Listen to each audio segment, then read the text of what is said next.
اعوذ باللہ من الشیطان الرجیم بسم اللہ الرحمن الرحیم۔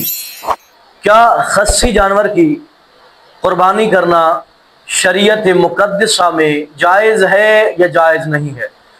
عید قربان قریب ہے اور مومنین کے یہ سوالات کثرت سے پوچھے جاتے ہیں، تو اس موضوع پر ویڈیو بنانا ہم نے ضروری سمجھا تاکہ ہم آپ کی خدمت تک پہنچائیں۔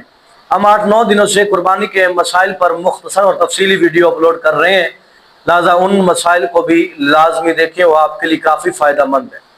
سوال ہے کہ کیا خصی جانور، گائے ہے، بکرا ہے، لیلا ہے، دمبا ہے، جو بھی ہے، خصی جانور کی قربانی کیسی ہے؟ مومنین یہاں پہ یاد رکھیں کہ یہ جو شرائط ہے نا کہ جانور عیب دار نہ ہو، تو یہ واجب قربانی کے لیے جو حج و عمرہ کے لیے گئے ہیں، آپ مستحب مؤکدہ قربانی کر رہے ہیں، آپ کے لیے یہ شرائط کی تکمیل کرنا واجب نہیں ہے۔ یعنی اگر آپ کو کوئی عیب دار جانور مل رہا ہے یا کسی کے پاس ہے، تو آپ عیب دار جانور کی خصی ہے، سینگ کٹا ہے یا ایک ٹانگ سے معذور ہے، آپ اس کی قربانی کر سکتے ہیں۔ لیکن بہتر یہ ہے، افضل یہ ہے کہ جب آپ نے خدا کی راہ میں کوئی چیز قربان کرنی ہے تو بے عیب ہونی چاہیے، خوبصورت ہونی چاہیے اور قیمتی سے قیمتی چیز ہونی چاہیے۔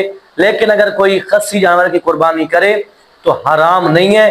ہم اس طرح کے 10 سوالات پر جو مومنین پوچھتے ہیں، ہم ایک تفصیلی ویڈیو بنا چکے ہیں، اس ویڈیو کو لازمی دیکھیں، انشاءاللہ آپ کی بہت سارے سوالوں کے جواب وہاں موجود ہیں۔ دعا ہے کہ خلاق عالم حقیقی معنوں میں علوم اہل بیت سے آراستہ ہونے کی توفیق عطا فرمائے۔